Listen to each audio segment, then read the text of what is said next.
Bonjour, je m'appelle Mathieu et je veux aider les musiciens.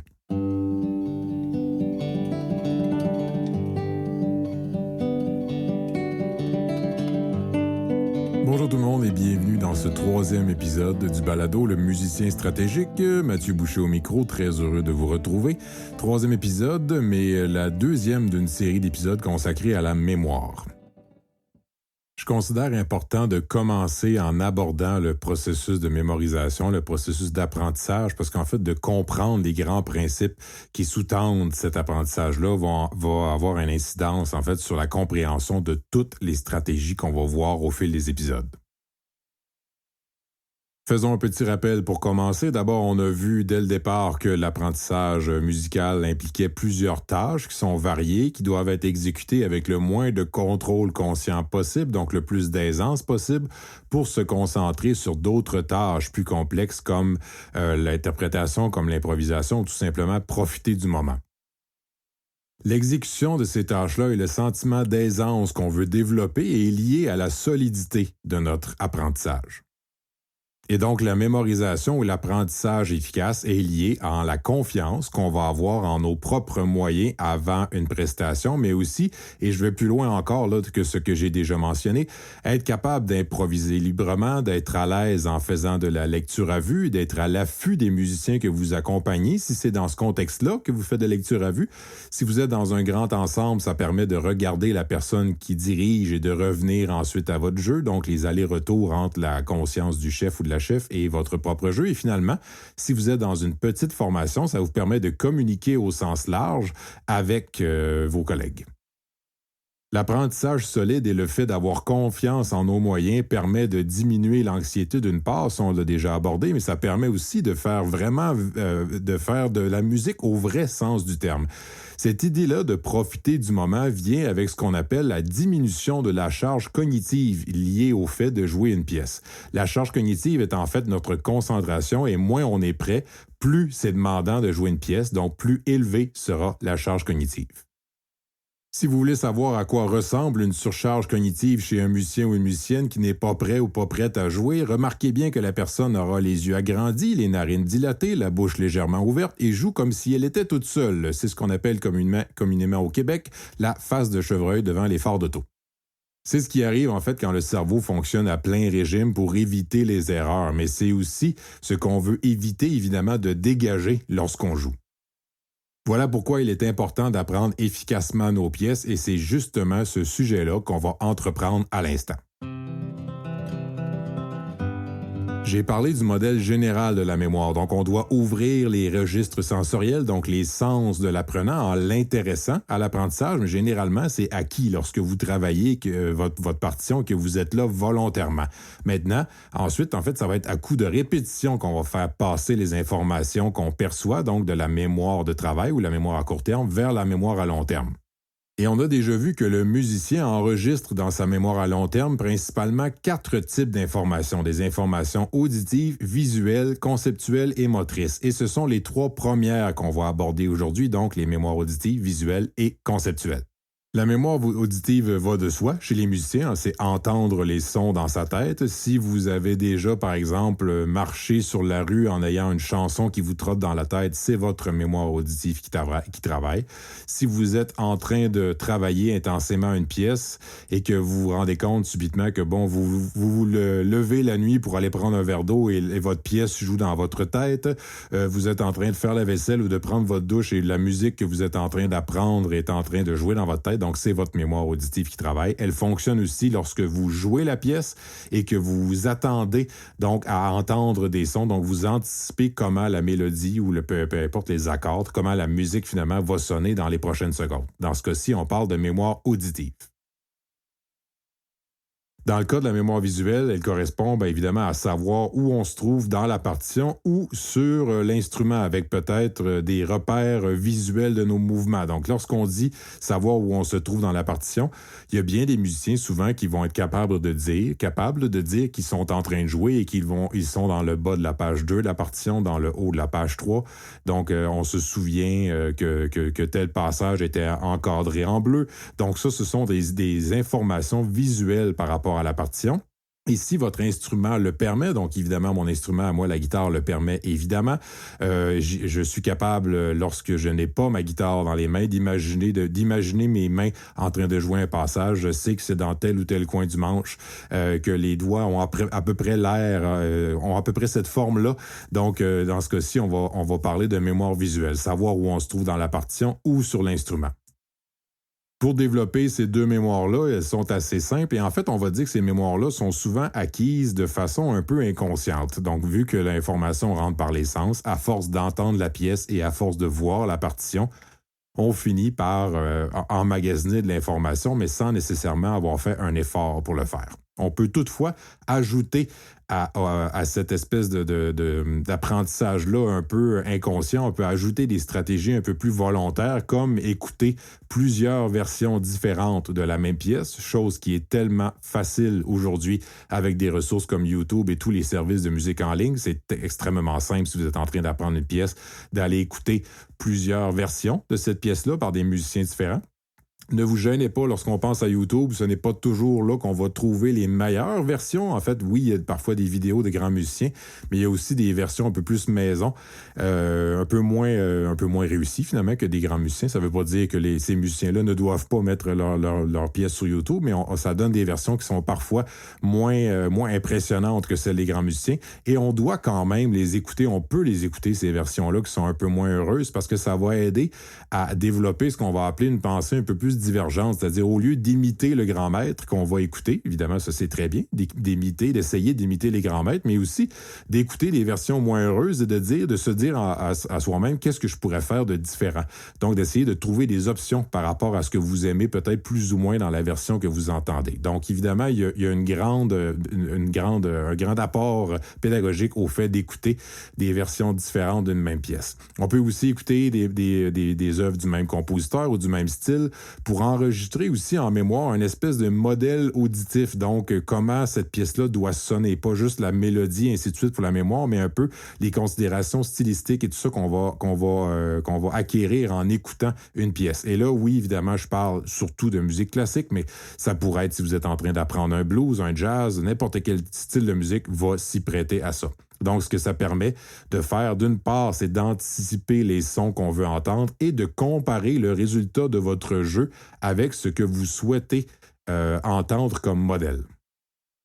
Sur le plan visuel, le visionnement de vidéos de prestation de votre pièce va être bon, évidemment, pour l'espèce de développement du modèle auditif, mais aussi peut-être d'un modèle plus visuel de la façon de bouger des artistes que vous admirez. Vous allez voir des artistes qui ont souvent une technique absolument incroyable, donc la façon, l'aisance avec laquelle ils bougent les mains, la très bonne posture qu'ils ont souvent. Donc tout ça va aussi s'enregistrer visuellement dans votre esprit, qui pourra vous aider ensuite, peut-être, si vous travaillez devant un miroir. Et finalement, bien évidemment, pour la mémoire visuelle, il y a aussi l'analyse de la partition qui va vous aider, oui, sur le plan théorique, ça on va le voir très prochainement, tout de suite après, en fait, avec la mémoire conceptuelle, mais aussi tout simplement avec l'analyse visuelle de la partition. Donc, comme je le mentionnais tantôt, savoir que tel passage est dans le bas de la page 2, dans le haut de la page 3, ainsi de suite, pour associer le texte de la musique, l'image de la partition à votre modèle auditif que vous êtes en train de développer. Là, il y a une petite mise au point à faire, par exemple, avec ces deux mémoires-là qu'on vient d'aborder, c'est que ces mémoires-là vont donner des indices pour le rappel des informations. Revenons un petit peu en arrière, c'est qu'on se souvient que la mémoire et en fait, apprendre une pièce implique d'apprendre plusieurs milliers d'informations sur cette pièce-là. Et lorsque vous jouez, ce que votre cerveau fait, et ça, c'est ça que je trouve absolument fascinant, c'est qu'à chaque fois que vous jouez une pièce, que vous jouez en fait une note de votre pièce, votre cerveau va chercher dans sa mémoire l'information visuelle, l'information conceptuelle, l'information auditive et l'information motrice pour jouer cette note-là, à chaque note que vous faites. Votre cerveau est comme un peu une personne que peut-être que vous avez déjà côtoyé dans votre vie, donc quelqu'un qui vit qui est pas très ordonné, et une personne qui, malgré tout le désordre dans lequel cette personne vit, va toujours trouver ce qu'elle cherche dans son désordre. Vous pouvez aussi imaginer que vous êtes à côté d'une immense montagne de billes, des petites billes, donc peut-être de différentes couleurs, une immense montagne qui représente absolument toutes les informations que vous avez dans votre cerveau. Ce sera donc probablement des milliards de billes que vous allez avoir à côté de vous. Et à chaque fois que vous devez faire une note sur votre instrument, votre cerveau va chercher en une fraction de seconde la bonne bille dans tout le tas que vous avez. Et ce qu'il faut savoir, en fait, c'est que les informations que vous avez sur votre pièce, dans le cerveau, ne sont pas classées dans un ordre. En fait, il faut les jouer dans un ordre, mais ne pensez pas que vous avez une neurone qui s'appelle la mesure 1 et la neurone voisine, c'est la mesure 2 et la neurone voisine, c'est la mesure 3 ou l'accord numéro 1, l'accord numéro 2 et l'accord numéro 3. C'est pas comme ça que ça fonctionne. À chaque fois que vous jouez une pièce, donc votre cerveau va chercher la bonne information parmi toutes les milliers et les millions d'informations que vous avez déjà sur la musique en général, mais aussi dans votre vie en général. Votre cerveau trouve la bonne information parmi le nom de votre tante, parmi l'image de la cuisine de votre grand-mère quand vous étiez petit ou que vous étiez petite, parmi le nom de votre premier professeur à l'école, parmi le nom des personnages de votre série préférée ou les personnages de votre roman préféré. Donc, il y a plein d'informations qui n'ont absolument pas aucun lien avec la musique lorsque vous jouez. En fait, ces informations-là sont évidemment déjà dans votre tête, mais votre cerveau, votre mémoire fait le rappel des informations toujours correctement, idéalement, donc toujours correctement parmi toutes ces informations-là. Donc, encore une fois, on revient avec le modèle de la montagne de billes. Vous avez joué une note, le cerveau va chercher 4 billes, une bille visuelle, une bille auditive, une bille conceptuelle et une bille motrice d'un seul coup en une fraction de seconde et elle le fait chaque fois que vous jouez une note. Donc, faites juste repenser à des grandes prestations de musiciens ou des musiciennes qui vont jouer extrêmement rapidement. Ce processus-là se fait entre chacune des notes qu'il ou elle fait lorsque la personne s'exécute.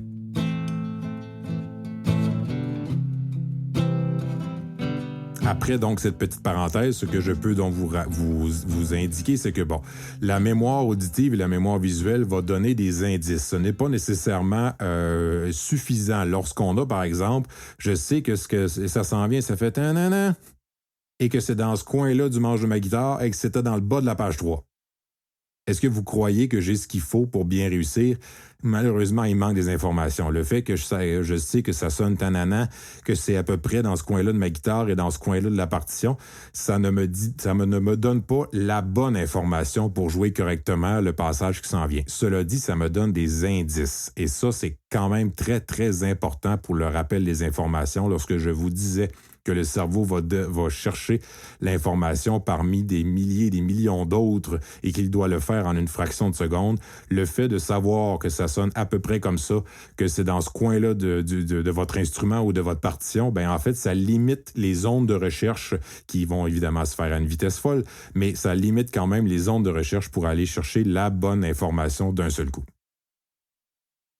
Une fois donc qu'on aura bien identifié les indices, c'est la mémoire conceptuelle qui va aller chercher la bonne information.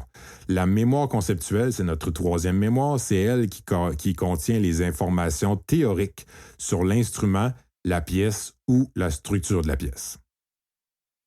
Lorsqu'il est question, entre autres, du savoir sur votre instrument, bien évidemment, vous savez où se trouvent les notes sur votre instrument. Vous êtes capable de reconnaître dans la partition des indications qui sont typiques de votre instrument. Vous pouvez aussi connaître la pièce et sa structure. Donc, votre pièce, elle est en quelle tonalité? Quels sont les chiffres indicateurs? Quelles sont les caractéristiques stylistiques de cette pièce-là? Lorsque je parle, par exemple, de la tonalité, le fait de savoir qu'une pièce, par exemple, est en Do majeur, bien, ça nous indique qu'il n'y aura pas de dièse et de bémol probablement dans la partition, peut-être des altérations accidentelles, mais essentiellement que ce seront les notes de la gamme de Do qu'on aura à jouer. Et en fait, le fait d'avoir cette connaissance-là, ça peut sembler anodin, mais ça va justement, encore une fois, aider notre rappel d'information, puisque un pianiste qui joue une pièce en Do majeur va jouer essentiellement sur les touches blanches et beaucoup moins sur les touches noires. Donc, le fait de savoir, je suis en Do majeur, ça enlève plein plein de possibilités d'autres notes qui ne seront même pas considérées lorsqu'on va essayer de jouer une pièce. Si vous jouez une pièce en Ré majeur, par exemple, il n'y aura pas probablement de Mi bémol. Donc, pendant que vous êtes en train de vous jouer votre pièce en Do majeur, vous n'êtes pas en train de vous demander est-ce qu'il y a un Mi bémol qui s'en vient et voyons, est-ce que la prochaine note, est-ce que le Mi est bémol ou pas? Vous savez qu'en Ré majeur, le Mi, il est bécard, il est normal. Donc, il n'y aura pas d'altération à ajouter. Toutes ces informations-là, qui sont très, très théoriques, vont évidemment beaucoup aider justement le processus de rappel. Une des grandes stratégies que vous pouvez utiliser pour développer cette mémoire-là, qui peut sembler un peu extrême, c'est de vérifier si vous êtes en mesure de recopier la partition de mémoire sans l'instrument. Êtes-vous capable d'écrire votre partition sur une partition vierge sans avoir votre instrument dans les mains? Ça peut vous sembler peut-être un peu extrême, mais cela dit, si vous avez déjà joué des pièces d'un bout à l'autre, vous avez donc déjà emmagasiné les informations nécessaires pour jouer une pièce du début jusqu'à la fin. Donc, vous avez emmagasiné plein d'informations, mais ce n'était probablement pas des informations d'ordre conceptuel. Peut-être quelques-unes, mais surtout des informations d'ordre visuel, auditif et beaucoup d'informations motrices. C'est pourquoi je vais vous indiquer que la mémoire conceptuelle, donc la mémoire qu'on est en train d'aborder en ce moment, c'est souvent, très souvent, la mémoire la plus sous-utilisée chez les musiciens. En effet, de façon générale, les musiciens vont beaucoup se fier sur leur mémoire motrice, donc à force de répéter des mouvements. Et on va voir justement dans les prochains épisodes en quoi c'est un piège de se fier uniquement sur la mémoire motrice. Si je vous dis que la mémoire conceptuelle est la plus sous-utilisée, je peux aussi vous affirmer que la mémoire motrice est souvent la plus surutilisée chez les musiciens, mais malheureusement en même temps la plus mal comprise. On a donc tout intérêt, dans la mesure de nos capacités, dans la mesure de nos connaissances théoriques, de développer une mémorisation conceptuelle de nos pièces. Et je vais donc vous proposer certains exercices à essayer dans votre démarche si ce n'est pas déjà fait. Outre le fait de recopier la partition de mémoire sans l'instrument, qui peut sembler être un peu extrême, je vais vous proposer une stratégie qui peut, à première vue, sembler encore plus extrême. C'est le fait de vérifier si vous êtes capable de solfier par cœur les notes que vous êtes en train de jouer. Donc, par exemple, si je suis un jeune guitariste qui est en train d'apprendre l'hymne à la joie de Beethoven, oui, je vais être capable de jouer la pièce, et ainsi de suite, mais je devrais idéalement aussi être capable de jouer en disant le nom des notes, mi, mi, fa, sol, sol, fa, mi, ré, do. Et si je veux aller plus loin, je serais capable de chanter aussi le nom des notes, mi, mi, fa, sol, sol, fa, mi, ré, do, et ainsi de suite. Et ultimement, être capable de le faire sans mon instrument, mi, mi, fa, sol, sol, fa, mi, ré, do. Donc, être capable, peut-être même en me promenant sur la rue, en acceptant le fait d'avoir l'air fou un peu, d'être capable de chanter la mélodie en disant le nom des notes. Cette stratégie-là de solfier par cœur nos partitions, je la propose souvent à mes étudiants, entre autres de niveau universitaire, mes étudiants et mes étudiantes, en mettant surtout l'accent sur le fait que ça va être du travail qui peut être fait carrément assis dans leur fauteuil préféré, à la maison, sans l'instrument. Donc, de faire du travail qui va compter, donc apprendre par cœur, solfier par cœur le nom des notes qu'on doit apprendre, et que ce travail-là va compter, va être valable.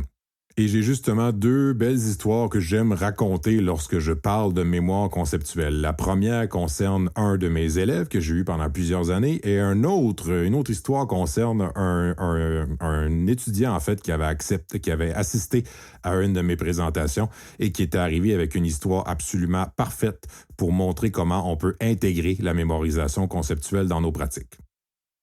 D'abord, l'histoire de mon élève, qui est un peu un exemple un peu extrême de jusqu'où cette mémorisation-là peut aller. Donc, un de mes élèves, un guitariste très avancé, qui prenait des cours avec moi depuis plusieurs années et qui travaillait sur un double ou un presto, je me souviens plus de Bach. Donc, pour ceux qui connaissent un peu Bach, lorsqu'on parle d'un double ou d'un presto, c'est carrément 7, 8, 9, 10 pages de double croche sans arrêter. Donc, c'est toujours assez complexe à apprendre. Et bon, ça faisait un bout de temps qu'il travaillait la pièce, ça avançait pas assez vite à son goût. Et là, je lui suggère Pourquoi tu ne travailles pas, par exemple, une section que tu n'as pas encore apprise, seulement en solfiant le nom des notes?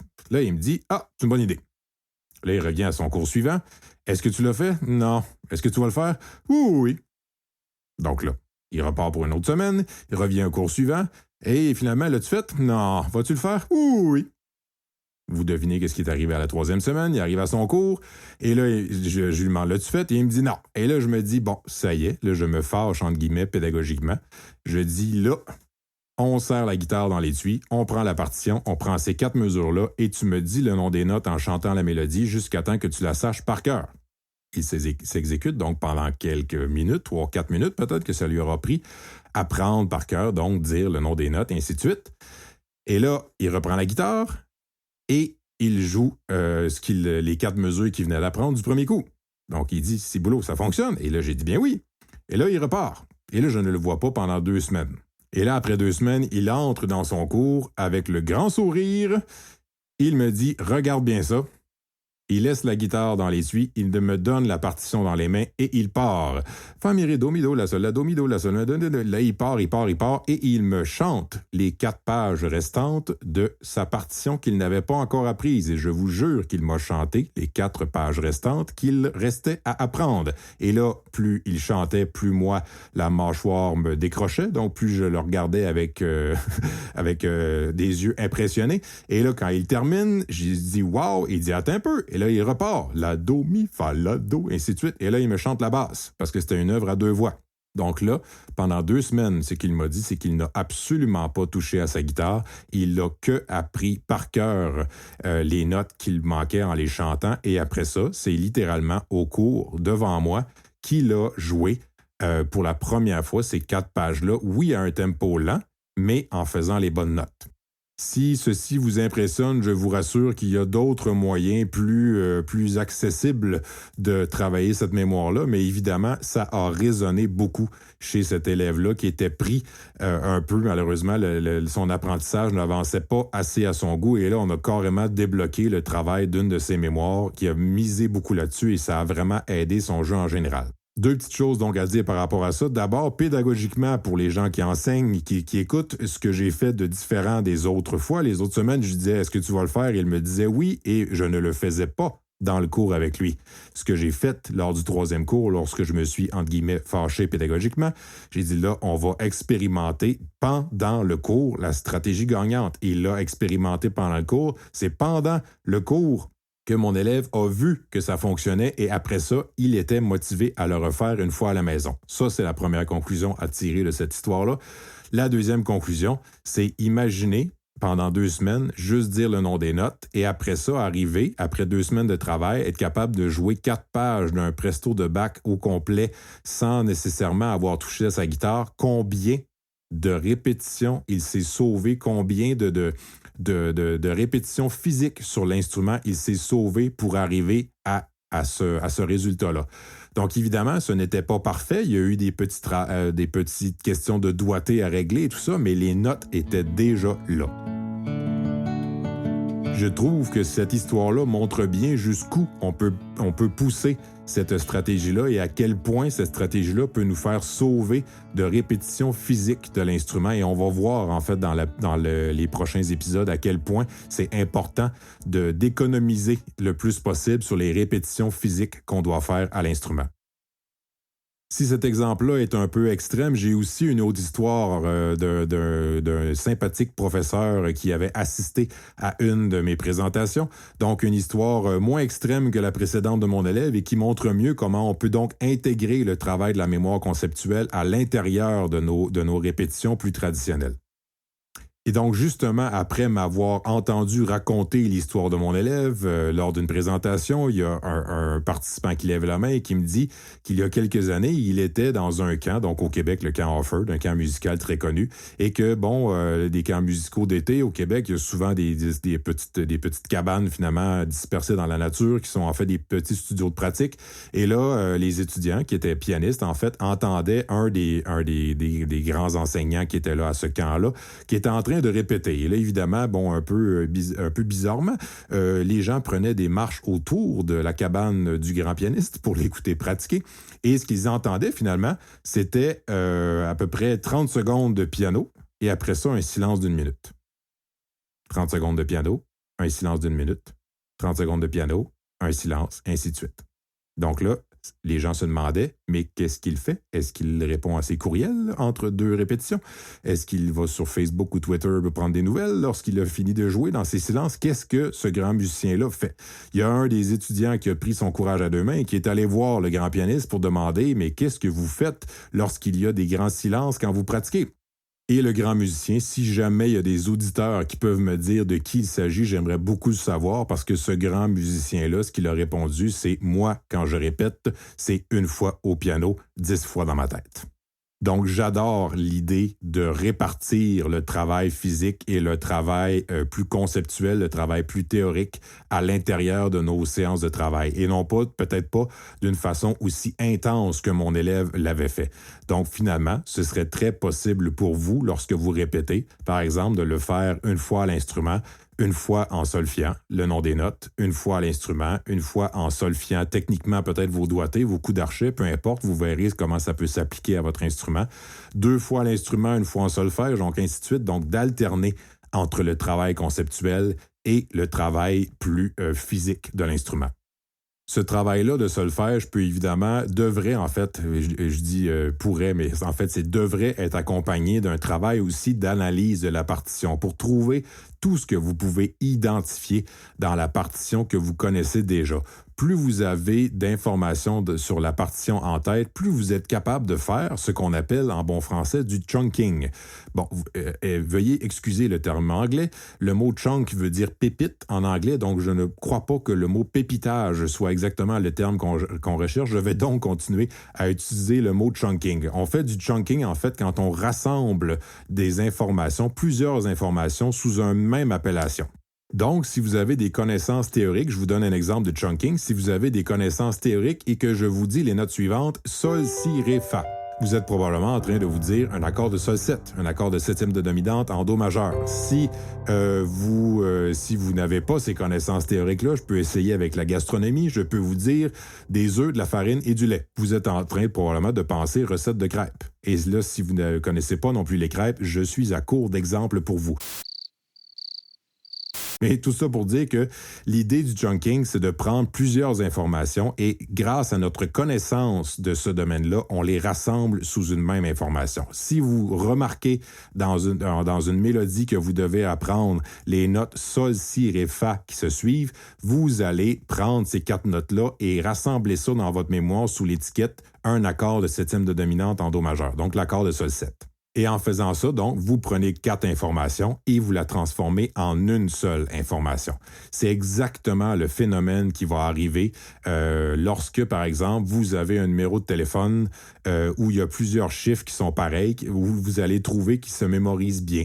Je donne un exemple. Au Québec, il y a une entreprise de nettoyage après sinistre dont le numéro de téléphone est 666-6666. Donc, 7 fois le chiffre 6.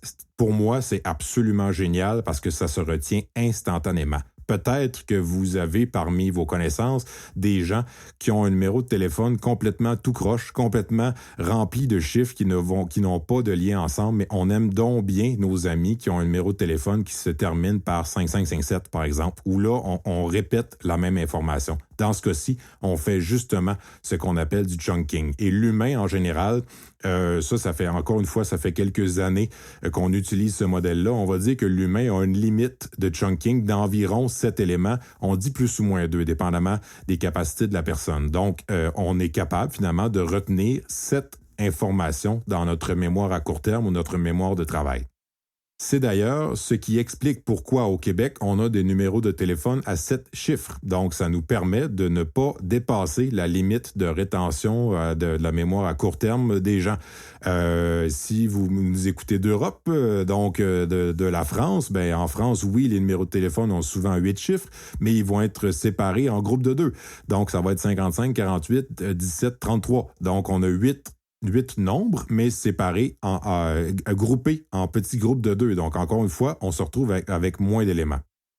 Et là, je quitte le sujet de la téléphonie pour revenir vers le sujet de la mémoire conceptuelle. Dès que vous avez des informations que vous connaissez théoriquement et que vous êtes capable de reconnaître dans la partition, indiquez-le. Même si vous avez peu de connaissances théoriques, vous êtes quand même capable de remarquer, par exemple, que chaque ligne de ma partition commence toujours par la note Do, que tel endroit, je remarque que c'est comme le début de ma gamme que je suis en train de travailler, qui a des fortés à chaque fois, de mettre en évidence les fortés, les pianos, ainsi de suite.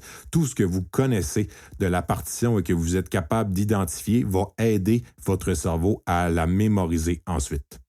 Et ça, l'exercice que je viens de vous proposer peut être fait même avec des enfants. Si jamais vous avez un tout petit, il y a un dièse à la clé dans sa partition, il pourrait encercler en couleur les fa qu'il y a dans sa partition qui vont devoir être joués en dièse. Peut-être qu'il reconnaît des éléments techniques qui jouent déjà, des accords, des arpèges, des gammes, comme je l'ai mentionné tantôt. N'importe quel élément que vous reconnaissez dans la partition va vous aider. Si vous êtes un peu plus avancé, on va analyser la partition aussi pour identifier les éléments structurels de l'œuvre. On va essayer d'identifier l'harmonie. On va essayer de voir s'il y a des modulations, de les identifier clairement. On va aussi, et ça on va en parler, si vous commencez à analyser vos partitions, identifiez tout de suite les passages difficiles pour les travailler le plus tôt possible dans l'apprentissage. Là, je déborde du sujet de l'épisode d'aujourd'hui, mais je vous le mentionne au passage, si vous commencez donc à analyser votre partition sous l'impulsion de cet épisode, très, très important d'identifier rapidement les passages difficiles. Je reviens donc finalement à mon dernier truc, c'est-à-dire de solfier, à un truc précédent, de solfier la mélodie ou les différentes voix de l'œuvre, même si vous jouez une feuille, même si vous jouez quelque chose en arpège, puis ça, vous pouvez juste solfier la base de vos accords, peu importe. Ce que vous pouvez chanter de la mélodie, de la musique que vous devez apprendre va vous aider. Donc, solfier la mélodie ou les différentes voix de l'œuvre et alterner, comme je le suggérais, sous l'influence du grand pianiste dont je cherche toujours l'identité, alterner la pratique physique et le solfège. Donc, varier les stratégies et, se lever, changer de position souvent entre les pratiques physiques va aider aussi sur le plan moteur en général et on verra dans les prochains épisodes pourquoi. Ce qui va être intéressant, en fait, avec la stratégie de solfier, c'est que lorsque votre pièce va jouer dans votre tête, donc lorsque vous allez être en train de marcher sur la rue, en train de faire votre vaisselle, peu importe, et que vos pièces vont vous trotter dans la tête, comme je le mentionnais précédemment avec la mémoire auditive, cette mélodie-là va se voir ajouter le nom des notes également, ou peut-être des éléments techniques que vous aurez travaillé. Donc, vous ajoutez une deuxième mémoire dans votre travail que vous faites carrément sans l'instrument, en faisant votre vaisselle ou en prenant votre marche. Et je vous assure que toutes les stratégies dont je vous ai parlé aujourd'hui, l'écoute d'enregistrement, l'analyse de la partition, le solfège, même si vous le faites confortablement assis dans votre fauteuil à la maison, ces activités-là comptent pour du travail puisque ces activités-là vont renforcer 3 de nos pattes de chaise dont on a parlé et ce sont souvent des pattes de chaise négligées, justement, pour se concentrer davantage sur la mémoire motrice, qui sera le sujet de nos prochains épisodes. C'était donc un autre épisode du Musicien stratégique. Mathieu Boucher au micro, toujours heureux de se parler tout seul pour votre propre bénéfice. Ce que je vous demande maintenant que vous êtes peut-être rendu au 3e épisode avec moi, si vous avez des collègues, des amis à qui ça pourrait profiter d'écouter ce balado, s'il vous plaît, parlez-en à vos collègues, à vos confrères, à toute personne qui pourrait profiter de ça. Et visitez les réseaux sociaux liés aux musiciens stratégiques. J'aimerais beaucoup entendre parler de vous, entendre parler de vos découvertes que vous ferez peut-être parallèlement à l'évolution de ces épisodes-là.